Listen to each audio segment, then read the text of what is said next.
guys, welcome back to the AJ Analysis channel, where today we are talking about a rather odd game, because we're talking about Manchester United's 3-1 win over Fulham in the quarter-final of the FA Cup at Old Trafford. On paper, looks a really good result, a quarter-final, difficult tie, Fulham are a good side, to win 3-1 looks pretty good. However, it's a weird video because, United won 3-1, but I'm going to spend most of the video saying why it wasn't good enough, basically. So, bit of a weird video, and I'm very confident that despite the win, Ten Hag will not be happy at all with what he saw in this game, because this side just wasn't good enough. Now, I've done a tactical preview on this. Fulham are good, but they are flawed, and there are flaws that you can really get at in their team. And Ten Hag put Manchester United in the places to do that, but the players, the individuals, just didn't really execute. And ultimately, that is kind of what makes a difference at the top level. It's something that I speak about on a reasonably regular basis. Execution is the most important thing. Tactically, you can get into good situations, you can create good opportunities. At the end of the day, you have to execute in big moments. And, Ten Hag set out a good plan. Manchester United didn't execute. And it's a problem because, you take one or two players out of this team in this scenario. Rafael Varane and Casemiro are missing. And the team just feels really disconnected. So we'll start with out of possession, because Fulham did create opportunities in this game. And I thought David De Gea deserves a lot of credit for this performance. A lot of people have criticised him recently, myself included. But in this game, particularly at 1-0 down, he makes a big, big save, which not many keepers would save. So he did keep Manchester United in a tie and in the FA Cup. However, what's frustrating from my point of view is that United didn't need to be in that situation. Because actually, defensively, they were set up alright. So Fulham, when they build possession from the back, often change to more of a 4-3-3 like this. And we're going to have the two centre-backs splitting, and Polina in the middle, which is going to be followed by Bruno Fernandes. You've got Weghorst coming out here. Sancho is going to kind of play in between the centre-back and the full-back, and Rashford is high on the full-back. Now, typically, this is a pressing structure which I say isn't too good for Manchester United, because a lot of goalkeepers can just kind of clip the ball over Sancho here and play it to the full-back, and the opposition will progress. We didn't see that in this game, because Leno isn't very good with the ball at his feet. So the ball instead was either going long, which, we'll come on to in a second, but there were a lot of situations where it's coming into feet here. And Manchester United are then in a really good position, because Sancho is on Ream, Weghorst is on Diop, you've got Fernandes on Polina, they're man for man all over the pitch. That's exactly what you want from a pressing structure. Get yourself man for man, now just win that duel. There were far too many situations like this where it was too easy for the Fulham player. They would get into this position, they'd been pressed, but then they just step forward. And, Ream would just step forward past Sancho. Ream isn't that good on the ball, so Sancho needs to do a better job there. And we also saw the same from Rashford as well, especially when he was moved to the right-hand side for a spell. Again, either Ream or Robinson just stepping past him too easily. And what this does is when you're man for man and a player is getting stepped past, is it now causes a problem. Because everyone else then has to react to make up for the spare man that's on the pitch. So is it Bruno Fernandes? Does he now come out? Because if he does, it leaves this pass. And then you're causing the same problem. It's cause and effect, basically. And it's just going to keep happening. Because McTominay now, does he come engage the ball? If he doesn't, Polina can carry the ball forward, and we saw that happening. Or McTominay can come out and press, but then Reed is in space. And this happened far too often, especially during the first half for Fulham. Manchester United was set up right, but the players just weren't winning their battles. And it started with the forward line not really winning duels, which they should have been winning, so they deserve criticism for that. And, as a result, it leaves the rest of the team struggling. I thought United also weren't too great at dealing with the long ball. When the ball went up long towards Mitrovic, I thought Lisandro Martinez done pretty well at being aggressive and kind of putting the pressure on. Maguire, though, a player we expect to be good at... A player that we expect to be good at, dealing with these sorts of situations where you're playing up against a big physical striker. Maguire just didn't really deal with them at all. Now, I guess we give him the benefit of the doubt of a lack of match sharpness, match fitness, things like that. But again, it just wasn't really good enough. And with no Casemiro in the middle here, United struggled with the second ball, with Pereira and Reed in particular having really good first halves. And Fulham genuinely created a lot of decent opportunities. We're not talking about really impressive patterns, but with the wingers then coming inside, the fullbacks getting round with, again, Sancho and Rashford a bit slow to track back. It really caused problems for Manchester United.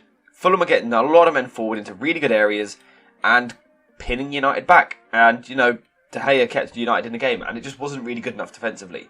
But like I said, the frustrating thing for me is that you can see that tactically it wasn't actually that bad. It weren't perfect, I still don't like the pressing system, but for this particular game, it should have worked if the players could have won their duels, but they didn't, so it caused problems. Now, also what happened as a result of this is that United were much worse in possession as well, because every time United won the ball back in these areas, let's say Pereira gets tackled by McTominay, the ball falls to Bruno Fernandes, United again for 60 minutes went back to that habit which we know they can get into from previous seasons, but also Bruno Fernandes in particular, of we've got to try and kill the game in the next 3 passes, and I don't get why Bruno Fernandes always does it. Well, I kind of do get why, because sometimes he does it, and it will create 7 big chances for United, and, they destroy teams. But there are days where the passing just is off, and Bruno Fernandes is pinging long balls which just aren't on. Especially when you've got Weghorst up front. He isn't going to go in behind and really stretch the defence, and obviously that's a problem.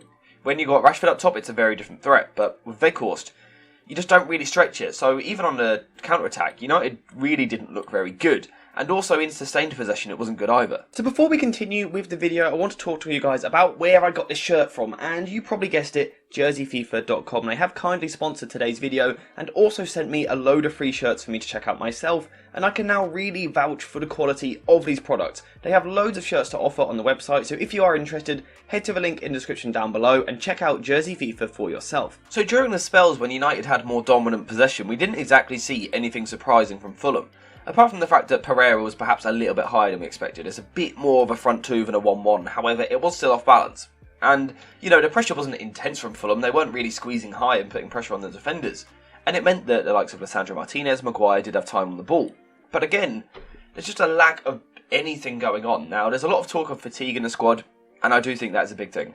I think this team is kind of working on willpower a bit at the moment. They do look shattered, of course they do. And I think the international break is going to come at a good time. But again, no one's doing anything. And I am going to look at Scott McTominay. Because he's kind of fresh.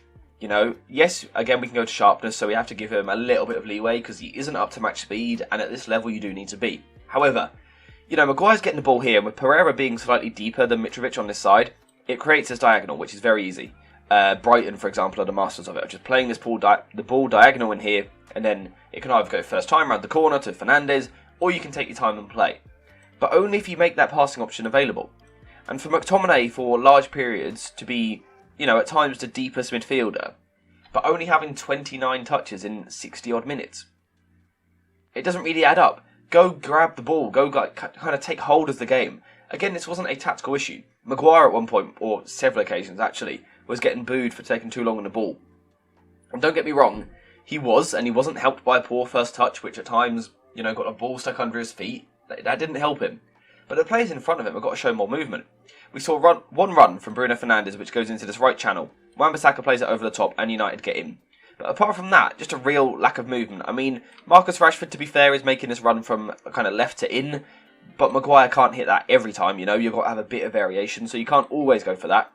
But again, McTominay, Sabitzer, Fernandes, get yourselves into these areas and go get the ball. And United just didn't do that. And as a result, they had no threat. The only thing they really had was the long ball up to Weghorst and then playing from the second ball. And then, to be fair, in this game, Weghorst done a pretty good job of the hold-up. They could then get Bruno Fernandes on the ball, Marcus Rashford on the ball, and looked a bit better. But still, just no quality, really. Again, this squad just looks very, very fatigued.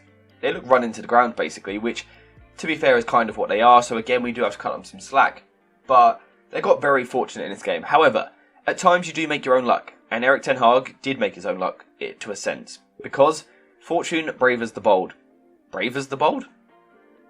Fortune favours the bold. Probably more the saying. What he does is he brings Scott McTominay off for Antony. Now, that's an attacking sub, because obviously Antony isn't going to go here in midfield. So what we see instead is Antony goes to the right wing. We're going to see Bruno Fernandes drop into the double pivot with Sabitzer, like so. We're going to see Weghorst become the 10, Marcus Rashford go up front, and Jadon Sancho on the left-hand side.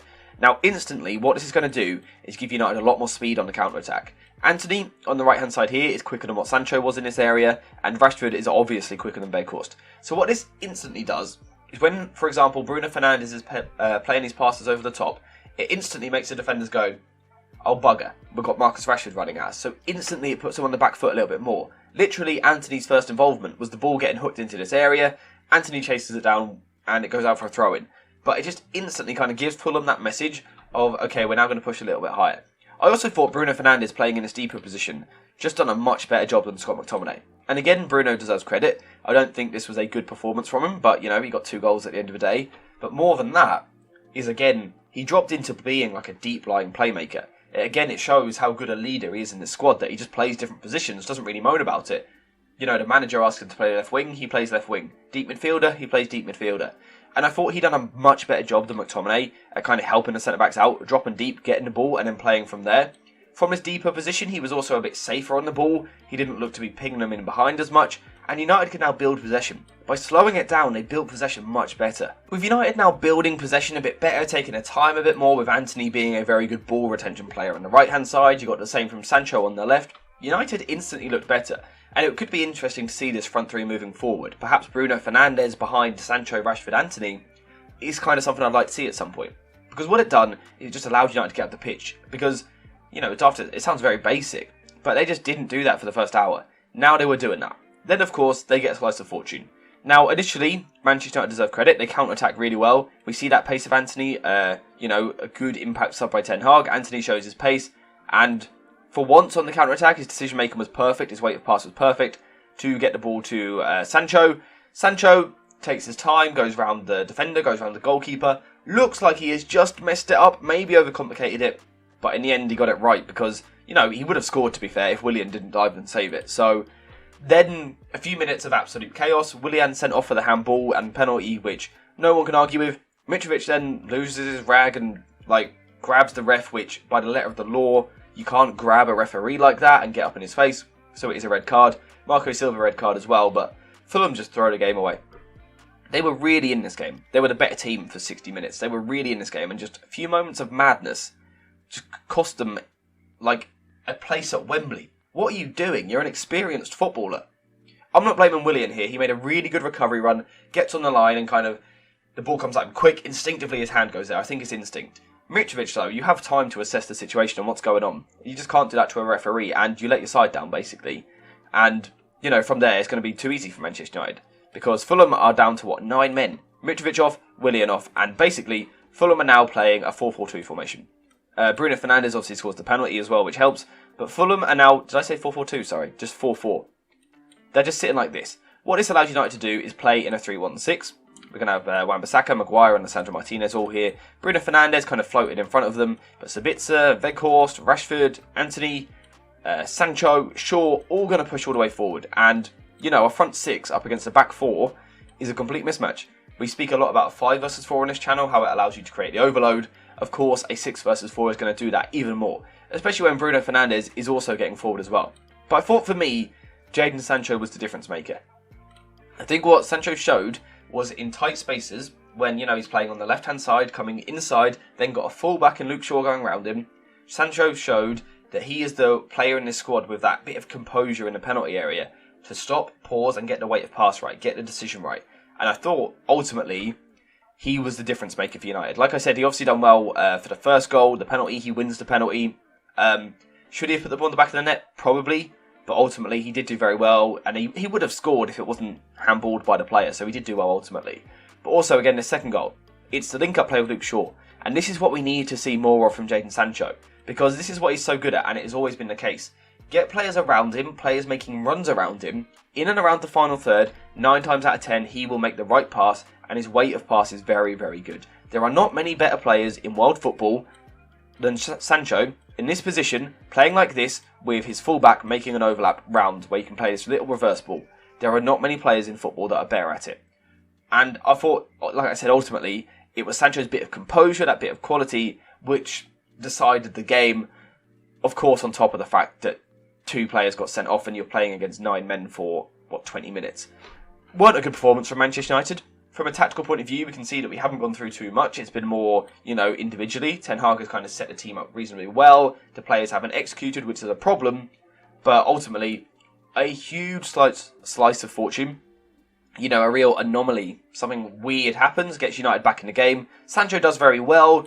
United get the win. Do they deserve it? Debatable, but they're through to the semi-final. And ultimately in the Cup, the most important thing is the results rather than the performances. So United go through in the Cup. It's another 3-1 win in the Cup, so job done. But I think this team needs the international break, so that's where we're going to leave this video. With Manchester United winning 3-1 to go through to another semi-final, another game at Wembley. So now let me know what you think in the comments down below. What happened for Fulham in those 2 minutes of madness? What on earth was going on there? What did you make of the goals? What was wrong in the first half? What was better in the second half? What did you think of Antony's impact? Sancho moving to the left? All of that, let me know what you think in the comments down below. Thank you guys for watching. I hope you have enjoyed the video. And as always, I will see you in the next one.